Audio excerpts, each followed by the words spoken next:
All right. Hey, everyone. Welcome back. So, Growth by Shawn podcast. I have my friend Jasmin here today, and Jasmin is a registered dietitian in the making. We got connected through Shui. Shui is this is the second person that I have recommended from Shui.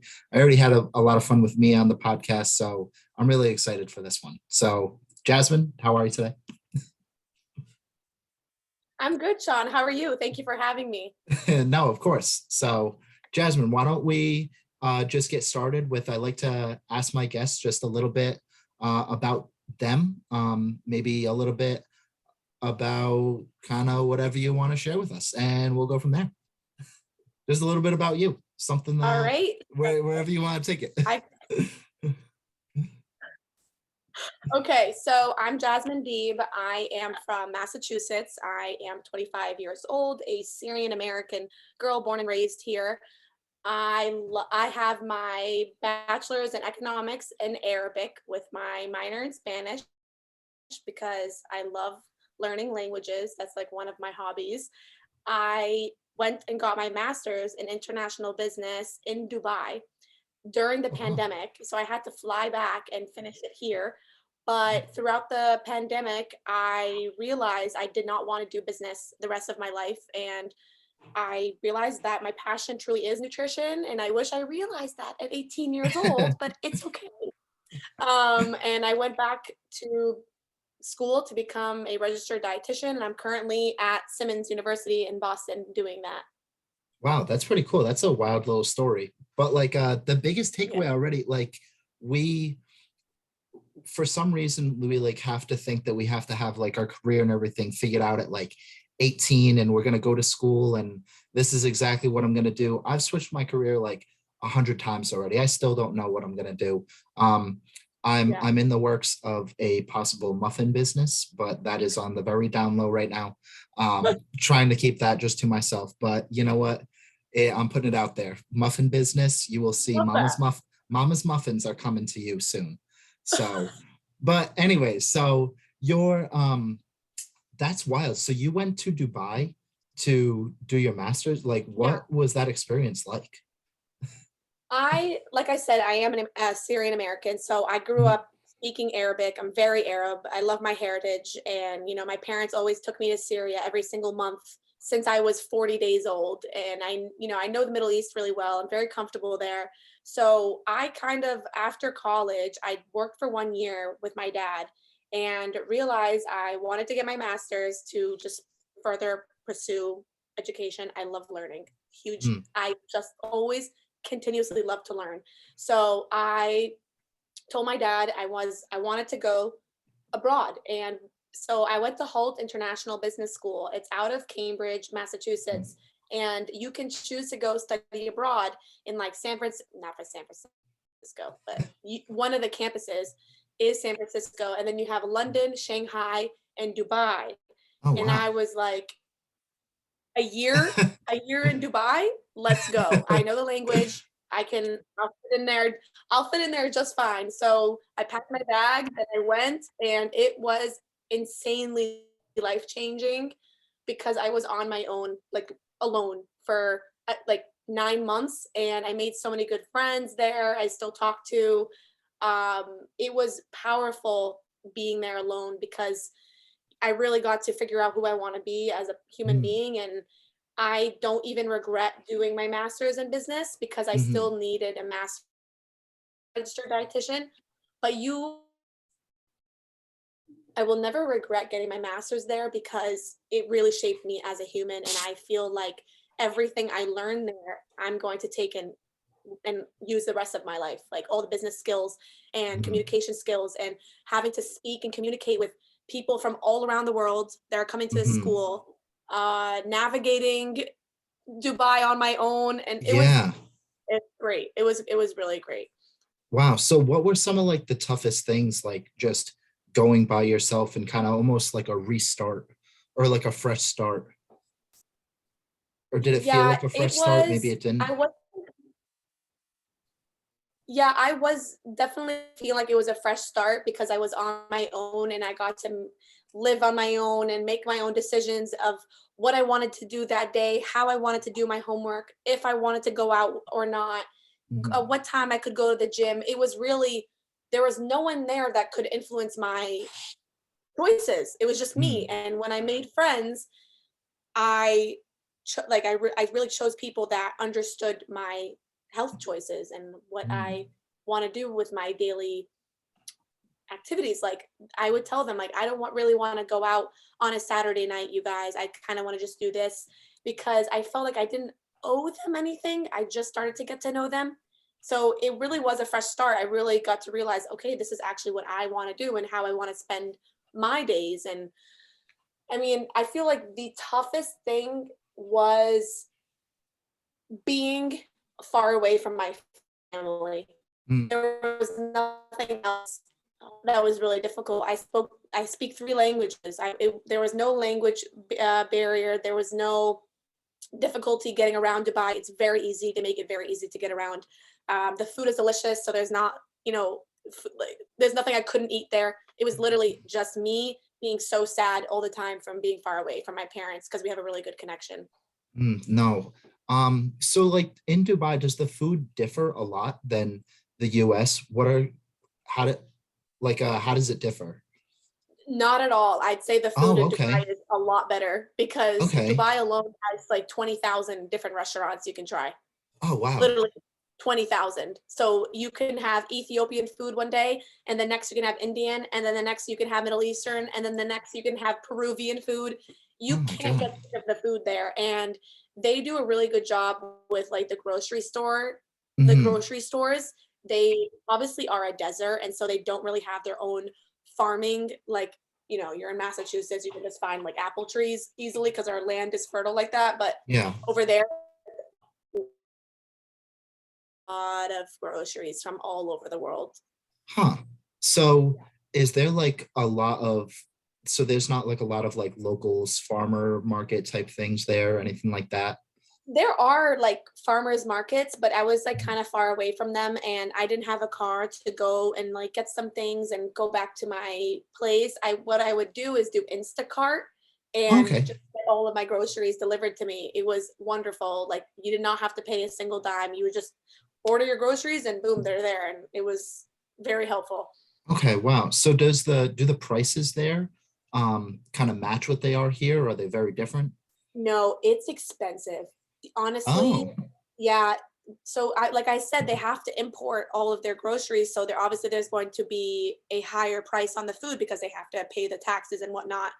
I would say I was not shocked with like the vegetable prices or like the whole grains or like the chicken breast. It was like some exotic fruits that were so expensive.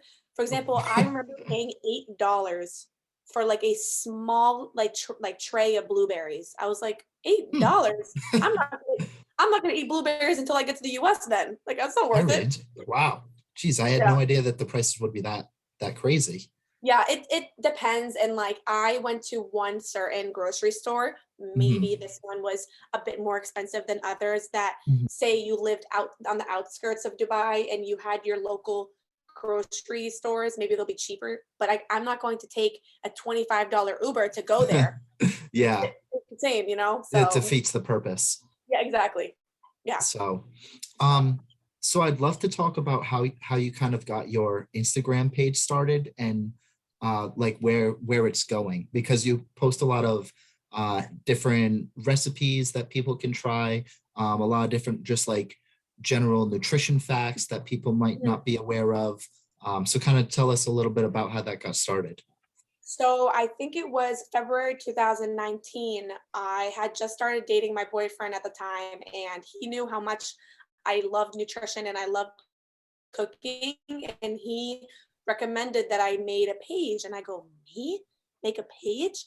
Okay, I guess I can try. And Hmm. it really just out of the blue, I made one. And I came up with the name Average Arab Girl because the average came from, just your local human being that loves nutrition, Hmm. wants to make a page, doesn't have any credibility, just someone who loves nutrition. And then the Hmm. Arab girl is your girl. Yeah. So I just came up with that name really randomly. Yeah. And I started posting just like nutrition facts and Mhm, some like Arab recipes and whatnot. And then I stopped for a little because I didn't know where I wanted to go with the page. I mhm, started getting nervous about what people would say about my page and mm, if I was even credible enough to be able to talk about this stuff. So then that's when I started going only the food recipe route. I wouldn't talk anything about nutrition because I mhm, just felt very like low self-esteem. Like I didn't feel like I was allowed to talk about nutrition because I wasn't mm, credible enough. mhm, But then after Dubai and like the really, like I said, Dubai changed me as a human being. It really made me feel more confident and in myself and know that I am smart. I am intelligent. Like I know a lot of stuff about nutrition and I shouldn't have mhm, to hide from people on the internet. You know, it's the internet. You can put on mhm. whatever. Yeah. Freedom of speech. I'm not saying anything wrong either. I am very Mhm, knowledgeable. So after COVID hit, that's when I was still posting my recipes. But mhm, then after COVID hit, I was like, no, I want to become an RD because hmm, I had a traumatic experience myself. I had okay, extreme gut issues, like okay. so bad. And I Mhm, started seeing a dietitian, and she literally cured me. She is a mhm, saint. She's above health on Instagram. Her name's Abby. She's out of okay. Boston as well. Oh, okay. Super knowledgeable. And yeah, she just changed my mindset about food and everything and Mm, health. And that's when I was like, it all just came together. I couldn't get a job because mhm, of the pandemic. I got severe gut issues myself. And I started seeing a RD and I was like, this is all meant to be. I need to be mm, an RD. And that moment when I got into Simmons was when I felt the freedom of I this is my path in life and I am not going to be shy about talking about nutrition facts because I know what's up. I know what's mm, up. I grew up with a aunt who is a endocrinologist, mhm, specializes in diabetes. I grew up with another aunt who has her master's in nutrition. So I've spent my whole life being surrounded by nutrition, and I wasn't gonna let people put me down or make me feel like I don't know anything. So that's when I just feel like I with the food recipes, um, slight, health style choice, like healthy lifestyle tips as well, mhm. because nutrition, health, wellness, it's not just one tiny area. Yeah. If you look at a tree and you look at all the branches it has, that's how much goes into health and wellness. So it's not very easy for me just to continuously post one type of niche when it comes to health and wellness because it's so broad. Hmm. No, So I yeah. love a lot of that. Like, just how you started like your journey and kind of having that self-doubt. It just when I hear that about someone, I'm super empathetic about it because it just shows that that person cares. Because if you didn't really care about someone else, then you would just go post whatever and it wouldn't really matter to you. So I try to take that into like a positive of, hey, like, am I qualified? The more you know, the less you feel like you know. um but like I love that it just shows that like you care about like other people and you want to put out good information. Yeah. So I feel like that's definitely a Yeah. good quality to have, especially when you're first starting out. um so the gut issues that you had, Um, were they? with you. I feel like I'm losing you. Oh. Yes, your connection is a little tough. Oh. All right, we just had a small little connection issue, but we're good to go. But that just kind of shows you how real this is because we don't have some super crazy studio where our connection is just like on a satellite tower or something. So, hey, you know We'll what happened? It happens. we'll manifest that for you though. Yeah, one day, it's all right. So I know, like, I always tell people that the first couple of people that I have on this, I will always make sure that I am going to fly them out and have them on the podcast as a repeat guest. I'm Okay. wondering when that line will draw. So far you have made the cut, but one day. So, but yes, we were just speaking about kind of to recap here. We were just speaking about how I thought it was awesome when sometimes someone has like a little bit of almost like an imposter syndrome that Oh just no. shows that someone cares.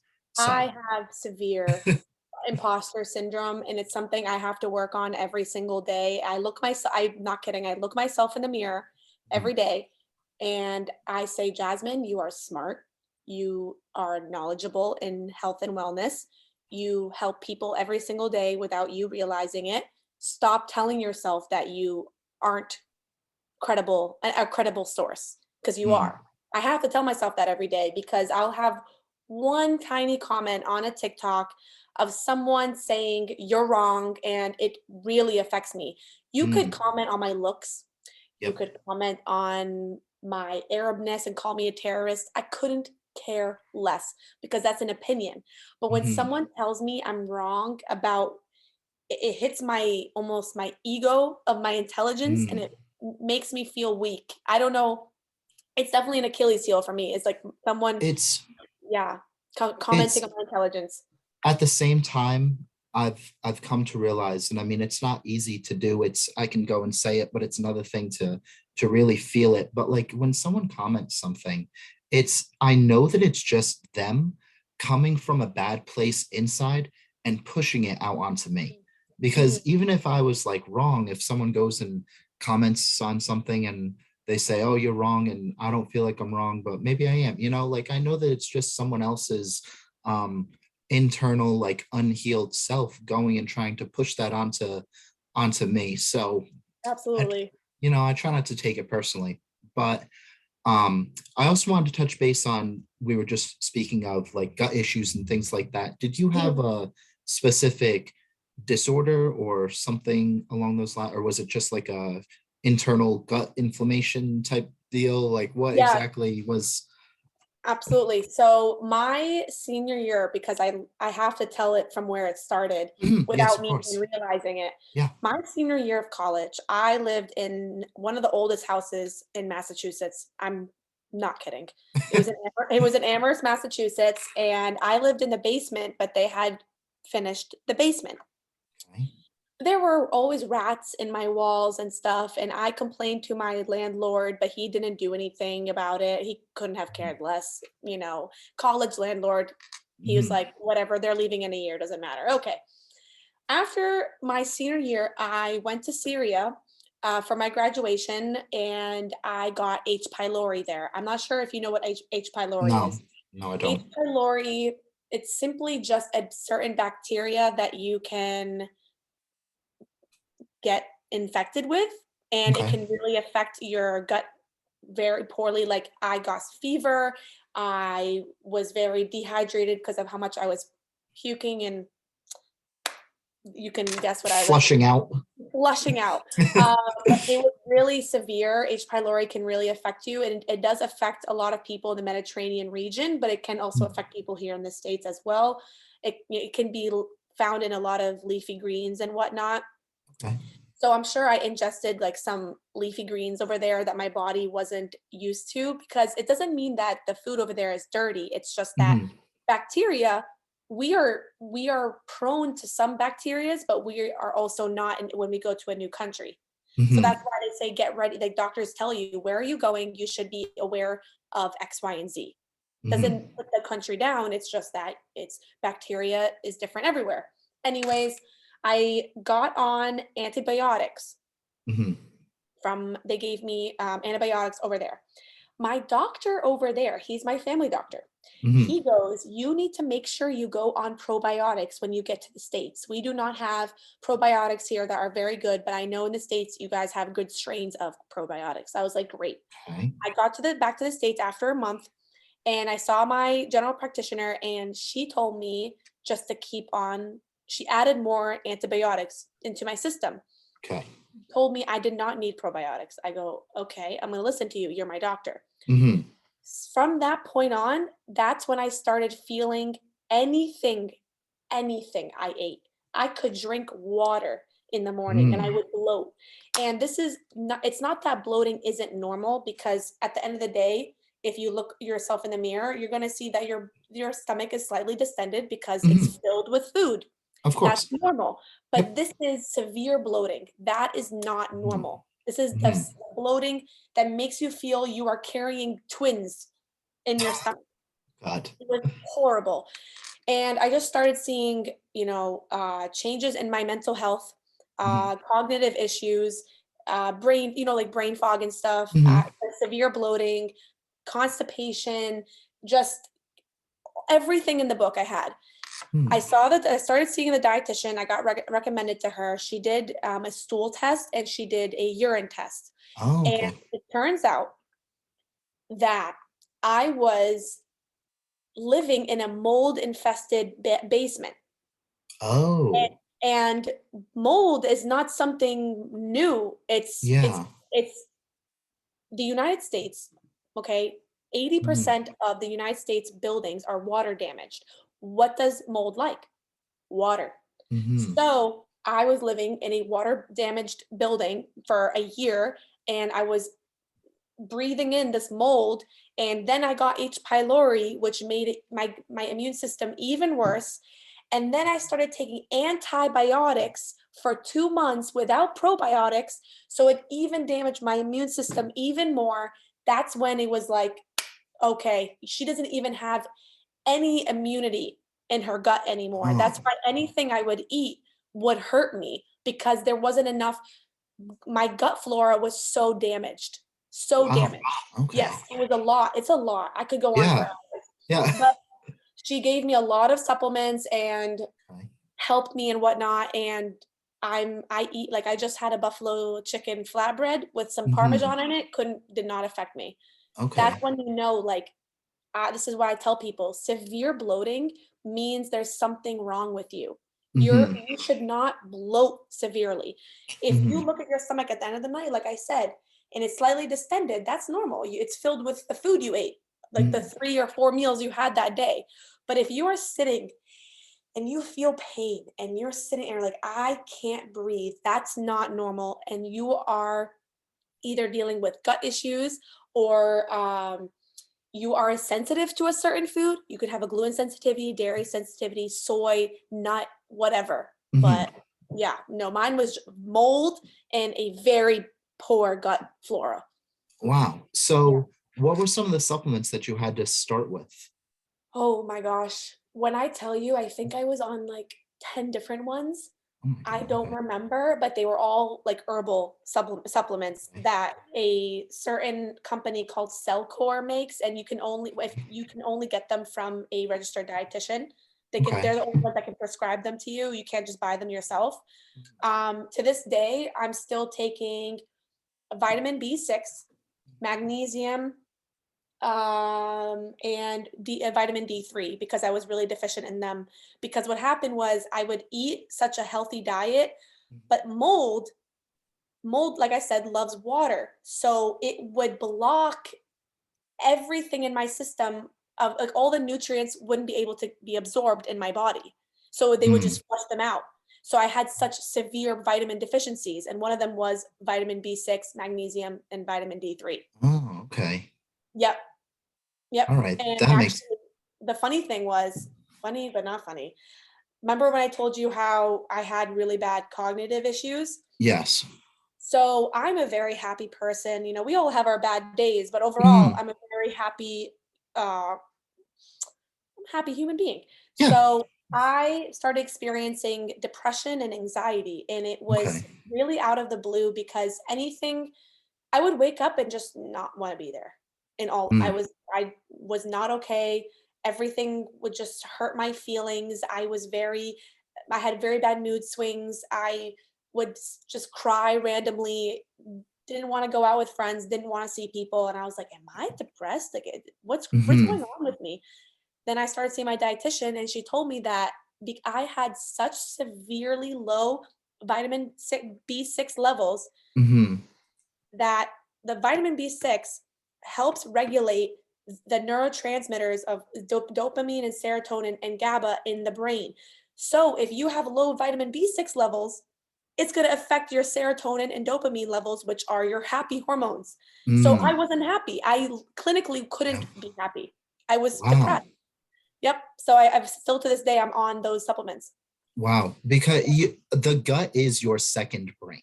Like Mm-hmm. that people don't really understand that concept Yep. sometimes. Mm-hmm. But a quick story with mood swings and things, I used to, when I was younger, Mhm. I had allergies and I started taking Zyrtec, and I was like 10 or 11 years old. And the same thing happened to me, not like anything was deficient, but I'm actually allergic to Zyrtec. And I was 10 or 11 years old, and I would get mood swings, and I would go into my room and I would cry and punch my pillow and punch the walls. Oh my gosh. That's it. Just made me think of that. And it was like, I know that feeling. I know I was not happy as a little 10-year-old because I was taking Zyrtec, Oh my god. which was Let me very, just let me just throw away all the Zyrtec in my cabinet right now. but that was me. Like I can take something like Allegra and I would be fine. But like Zyrtec was not like my I friend. wonder what it is. I wonder if there's a chemical in there that just set you Just off. didn't agree with me. Yeah. I That don't know. that's crazy. But honestly, it's the gut and brain connection is so vital. I Mhm. can't emphasize it. People think that I continuously eat nutrient dense foods and a healthy diet because I'm trying to look a certain way. To an extent, Mhm. you can't lie and say you don't want a fit toned body. Mhm. But I do not live my life for a certain body. I live my life. I live I try to focus my diet around nutrient dense foods because when you eat healthy foods, your body is also going to be happy. When your body's happy, your mind is going to be happy. So maybe the reason why I'm always in a good mood is because I am eating good mood foods. Mhm. All the antioxidants, all of the vitamins, all the minerals that you get from your natural whole foods are going to affect your mental health. If you are Mhm. eating a poor diet, are we shocked that a lot of people that eat fried or high sugar foods are kind of always irritable and Mhm. angry? There is a Yeah. connection. There was a research study done of people comparing uh, scientists comparing people that eat a really healthy diet and exercise all the time with their mental health, and people who eat, fried sugar, all those type of foods with their Mhm. mental health, and it was much lower. Mm.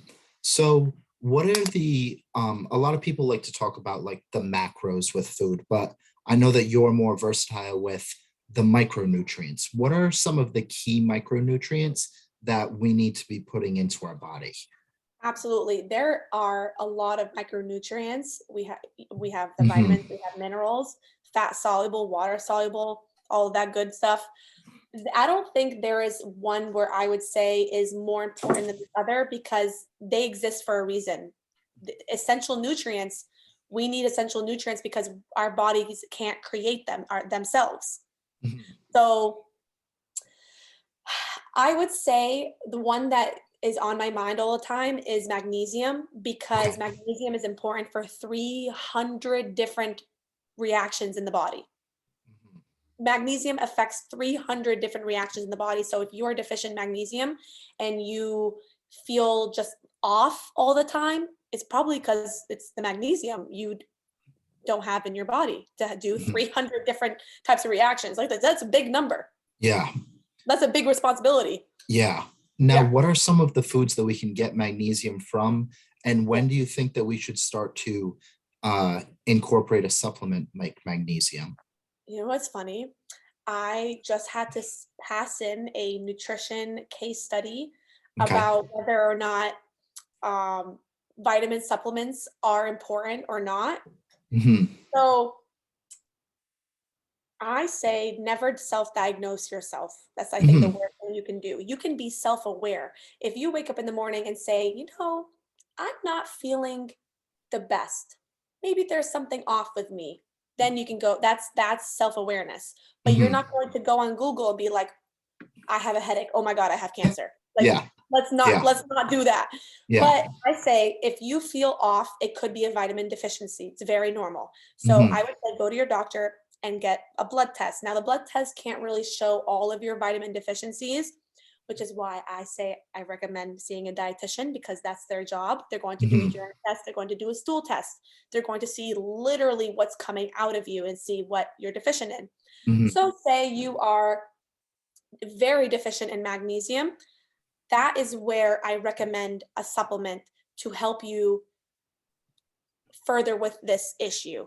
But Hmm. then after, I'd say, several months, you should start naturally incorporating magnesium and leaving that supplement, because I Okay. personally believe that eating, the whole point, we have natural foods filled with vitamins and minerals, is to eat them.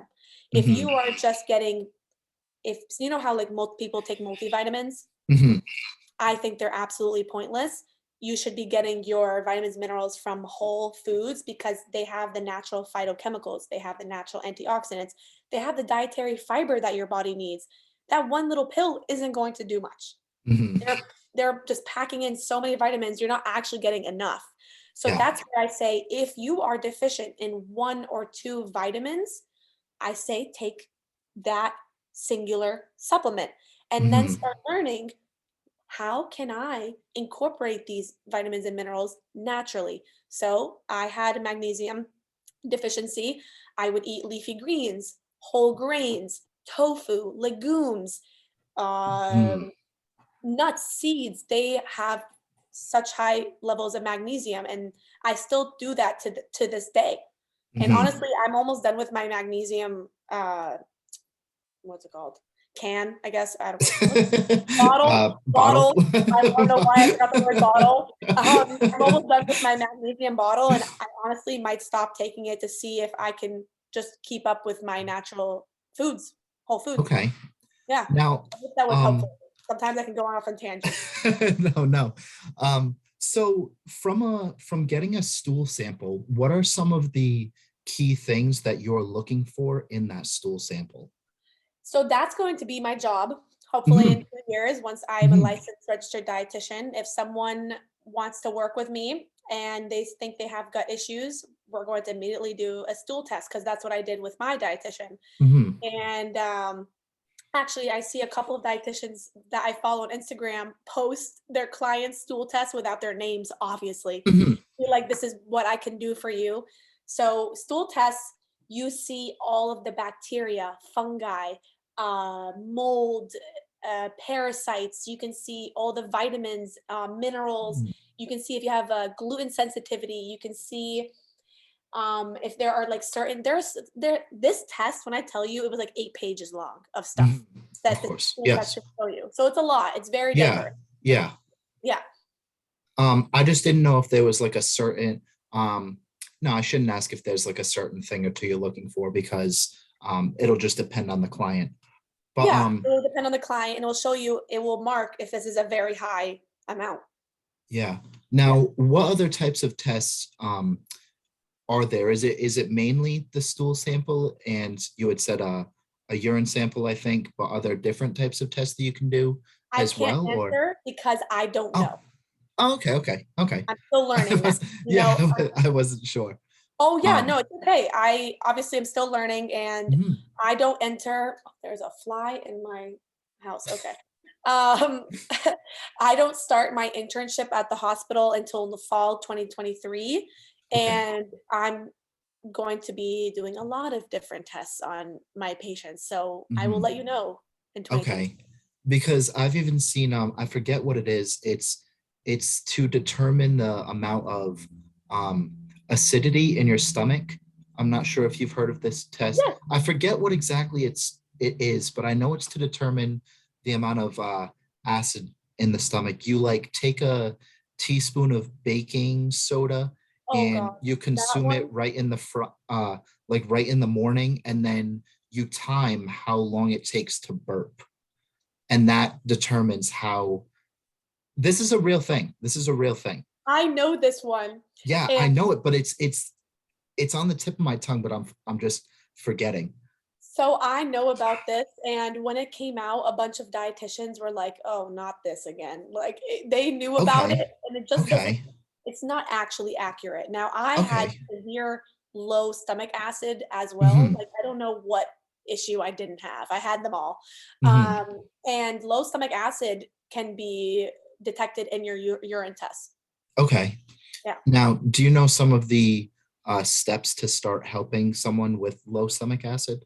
I'm currently on a HCl supplement because I'm still dealing with it. It's Oh, very long okay. term. You can't just health and wellness isn't just quick Mm-hmm. in a couple weeks you'll be okay. It's Mm-hmm. taken me a year to feel better. So I'm still on the HCl supplement, and it's basically I take it before every meal, and it just adds more acid into my system because of how low the stomach acid is.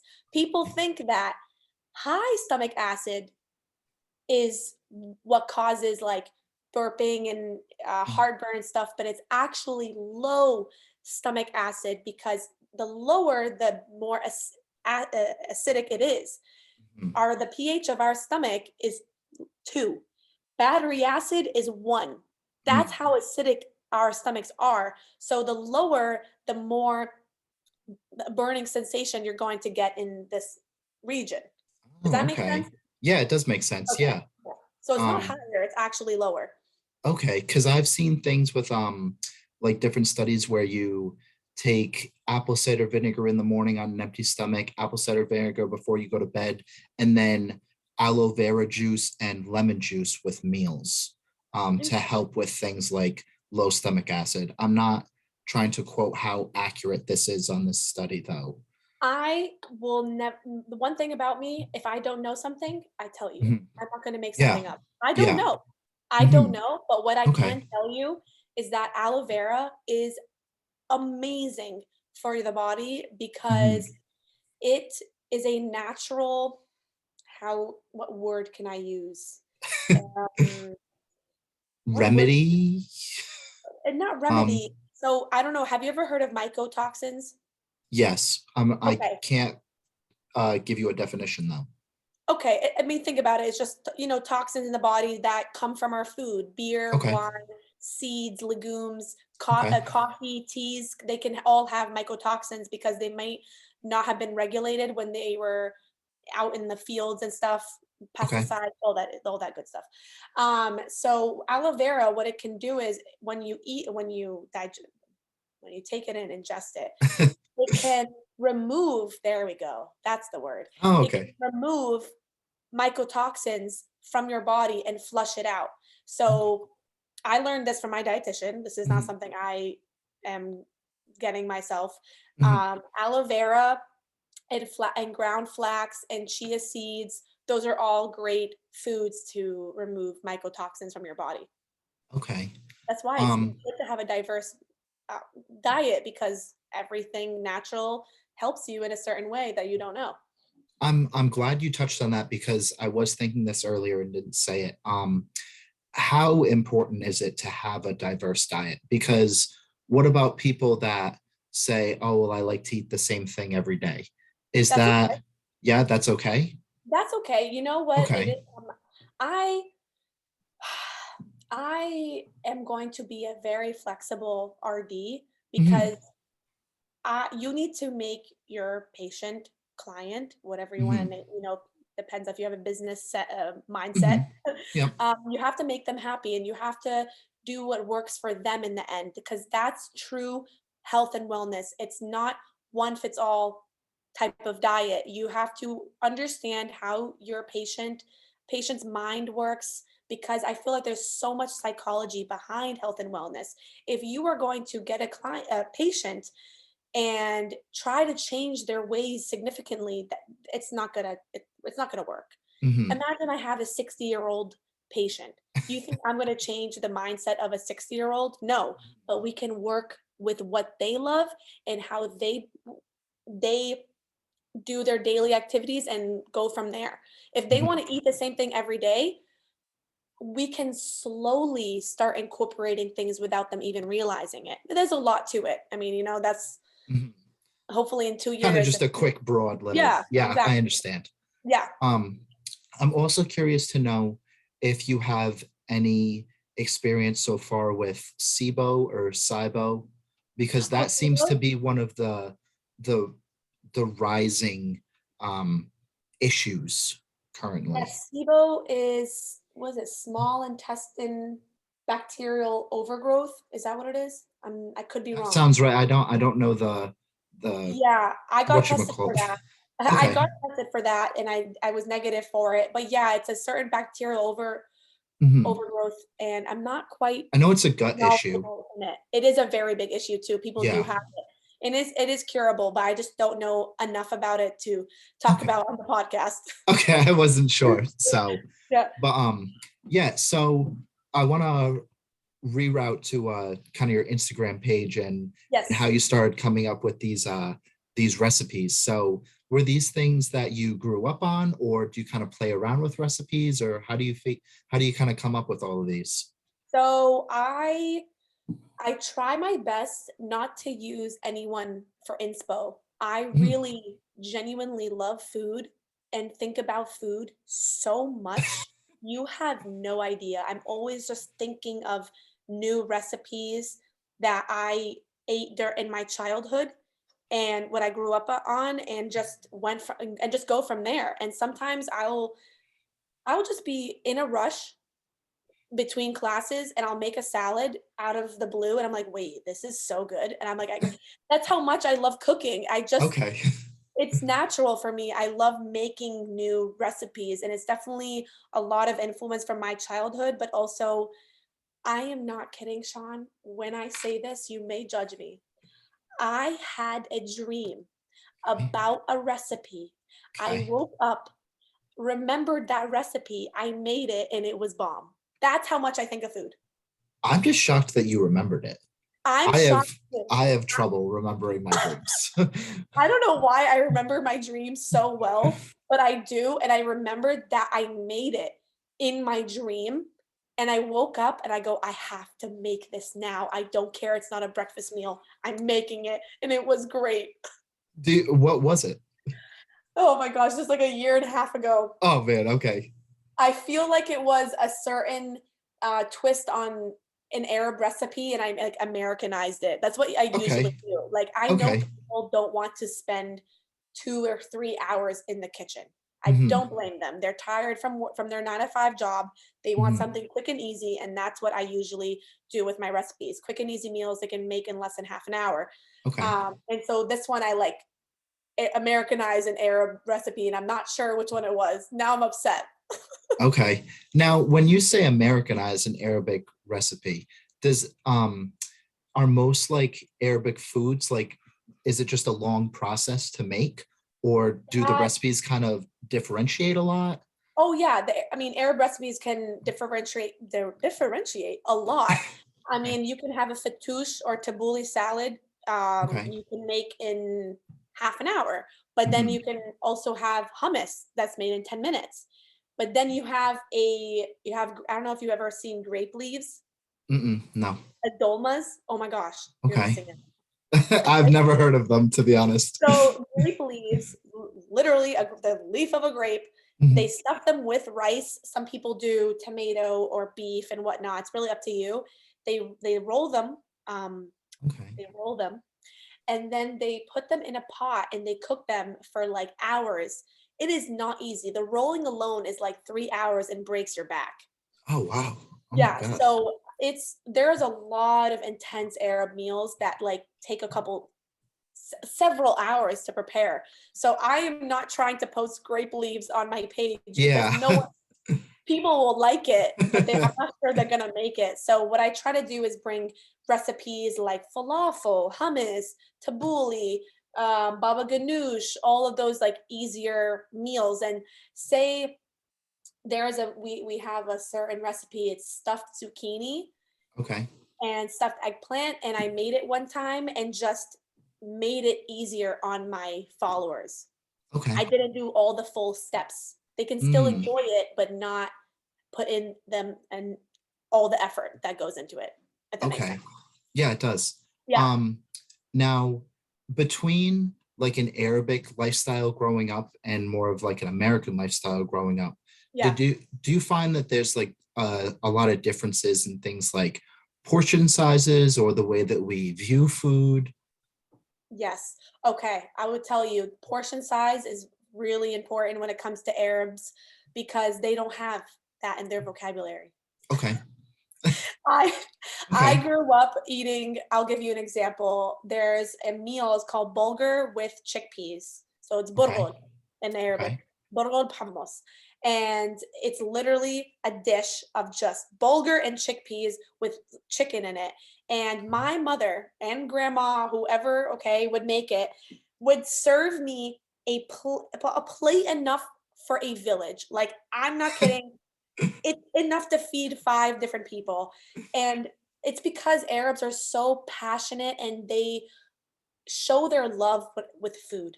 It's a Okay. thing. We grew Okay. up, we love to show the people we love with we shower them with food. Mm-hmm. So my mom, she would give me this ginormous portion of bulgur and chickpeas, not because she doesn't care about my health, but it's because that's how she showed her love for me. But then I realized, I was like, this is an entire bowl of carbs. Like, this is just no vegetables, not enough protein. Well, actually, it's a good enough protein, but not enough vegetables, no healthy fats. It's not a balanced meal.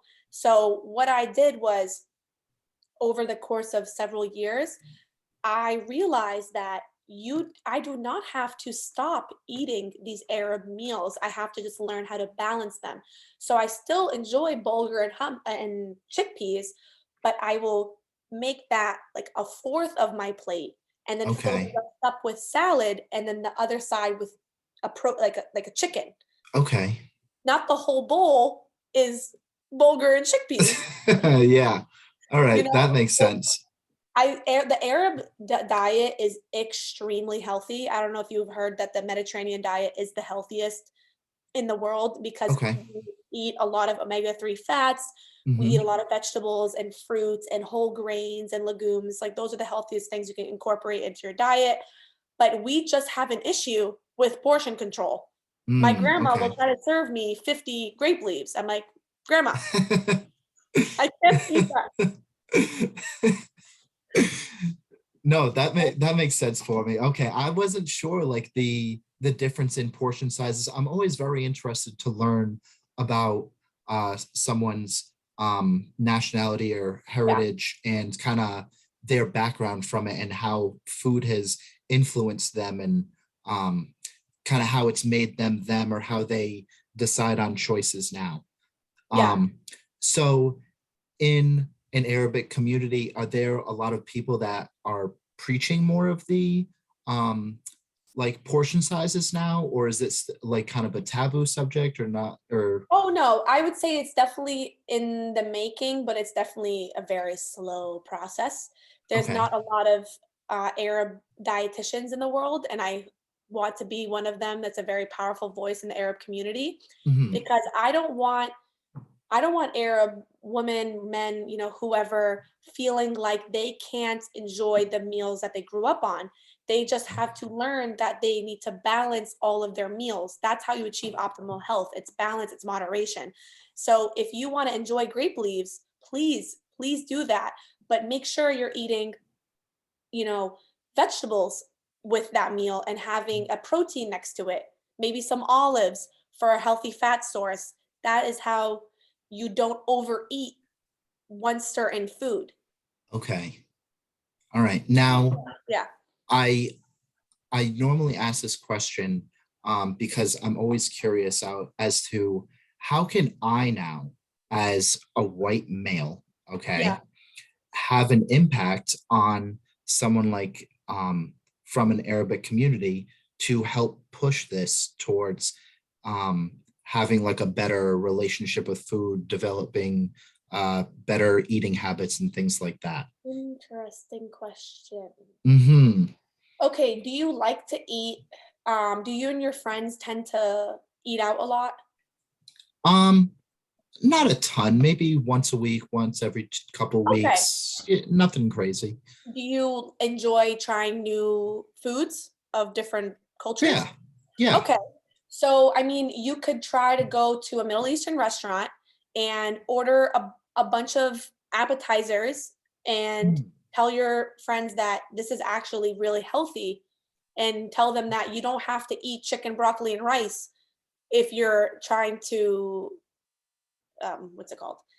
gain muscle or Okay. become more fit, and you can eat cultural foods and still be healthy and get the body that you want.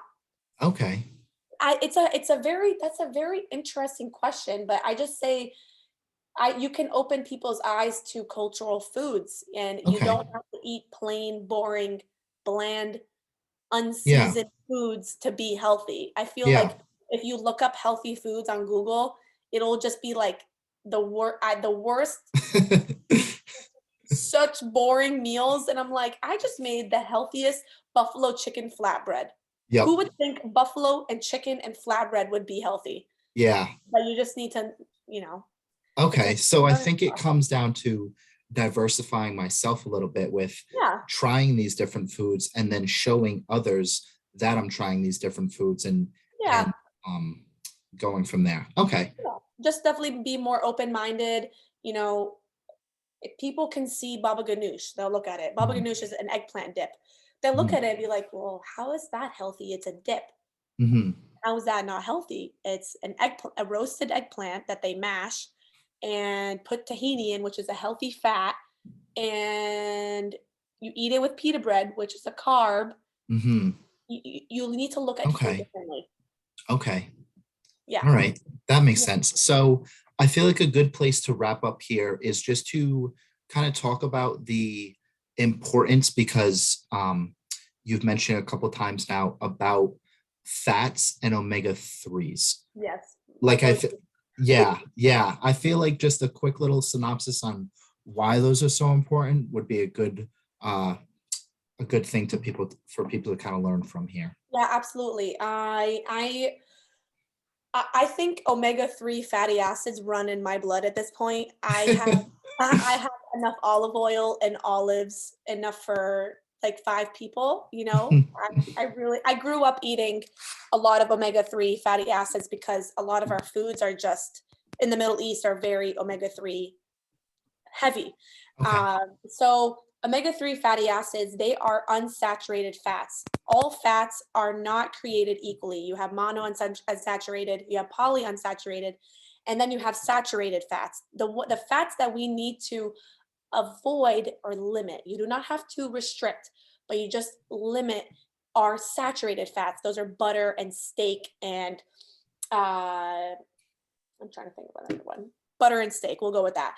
And Okay. then unsaturated fats, like omega-3 fats, are heart healthy, extremely heart healthy. They're amazing for the cardiovascular system. They are amazing for hair. They're amazing for skin. It makes you glow from the inside out. When you have a healthy heart, that's isn't that the most important thing? Mhm. Yes. Yes. So that I really try to emphasize with people that healthy fats are important. They're not the same as saturated fats. People try to fight me on TikTok being like olive oil is a fat. And I'm like, olive oil is a fat and it's my Hmm. favorite fat, but it's Hmm. not the fat that you think it is. But obviously everything in moderation. If I'm Hmm. having a water bottle worth of olive oil a day, yes, Yeah. I'm gonna that's bad, you know, it's also very energy dense.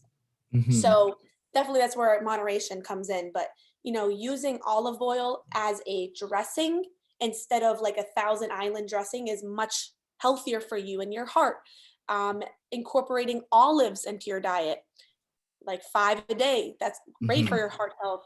Nuts and seeds and salmon, they're all amazing for, Okay. yeah, for your heart. Now, what about when you cook certain oils? Because Yeah. I does I'm not sure how to word this because I'm not super well versed. Okay. But when you cook in an oil, Yeah. it I've heard that it loses its Yes. potency, I want to say. Can you just like explain that to me so that I can understand a little bit better? And that's something I'm still learning in Okay. my nutrition classes. But what I know is when you cook with olive oil, it can lose its nutrients because of Okay. the high heat.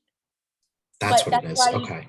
don't let the olive oil burn. So when you're sautéing vegetables, have it on like medium Mm, high so it doesn't like you're not burning and getting that burning smell from olive oil. okay. Um, the best oils to use in cooking is avocado and olive oil. Hmm. I try to avoid, sunflower and canola oils and stuff because they can be very inflammatory. But Hmm. once in a while, if you want to fry some French fries in your house, you go for it because I am not going to avoid French fries. Okay, Yeah. like I said, I keep telling my followers and everything in moderation. If you have Hmm. too much broccoli, you can be at risk for a certain toxicity that broccoli has. Yes. If you have too much chocolate, that is too much sugar. If you have too much chicken, that can be an overdose of protein. Everything has its limit, everything in life. Mm. So you just need to learn how to balance. And that's hopefully what I will do for my followers and patients in 2 years. Okay. Now, last question, just because you had brought broccoli up quickly. Yeah. So I've had experience where eating even a little bit of like crucifix Mhm. vegetables will. I've had clients where it will bloat them or upset Yep. their stomach. Is Yeah. there a Cruciferous. certain cause? Yeah, I try to pronounce things correctly, Oh, but it's okay. No but worries. So kale, cauliflower, broccoli, trying to think of what else. I'll go with those three. Kale, mhm, cauliflower, and broccoli are cruciferous vegetables, mhm. and they can be highly gassy. Okay. But it does not mean if you are bloating from them, that does not mean they are hurting you. It's literally because they're just gassy cruciferous foods. Okay. So I would ask your clients and see how they're eating them because Mm, if they say they make a salad with kale, okay, you mhm. need to massage your kale with olive oil, lemon, and salt to break down those gassy enzymes. Oh, okay. Yes, so make sure when you're eating like broccoli and cauliflower that you're also cooking them properly.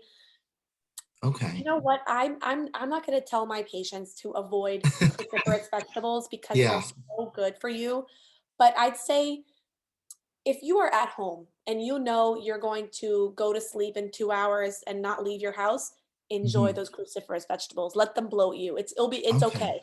But if Okay. you are out at dinner and you know you're going out for like drinks later with your friends and you don't want to be in pain because you're bloated from freaking broccoli, then don't eat Mhm. it. Like that's Okay. where self-awareness comes in. All right. That makes sense to me. That makes Yeah, no, sense. but it's not that they're bad for you. It's just they're gassy. That's Okay. that's all it is. All right. We'll leave it at that. We'll leave it at broccoli is gassy. So I Broccoli is really, gassy. yeah, I really appreciate you coming on today. I learned a ton. I'm I so really glad. did. I really did. So, um, do you want to just share with everyone where we can find you, how we can get in touch with you, things like this? Absolutely. So, Okay. quick, small story. I got hacked Hmm. 2 months ago. Okay. So, my username used to be Average Arab Girl on Yep. Instagram. It is Hmm. on TikTok. It's Average Arab Girl 8, like the number Okay. 8. But right now on Instagram, I am the Araj Arab Girl because my stupid hacker changed my username so many times so I wouldn't be able to find my account. I see. Yes. Interesting. So I had no idea. you can link it with the podcast, but I'm currently the Yeah. Araj Arab Girl, unfortunately. But I do Okay. have a website called averagearabgirl.com. I own that Okay. domain name and no one can take it away from me, but All you right. can find Perfect. all of my recipes on there. Oh, all right. Perfect. I didn't know Yeah, that they were all in one spot. all in one spot. All right. Beautiful. So I will put that in the show notes for people to find. Yes, So that is please. where we will conclude it today. All Great. right. Thank you, Sweet. Shawn. Of course.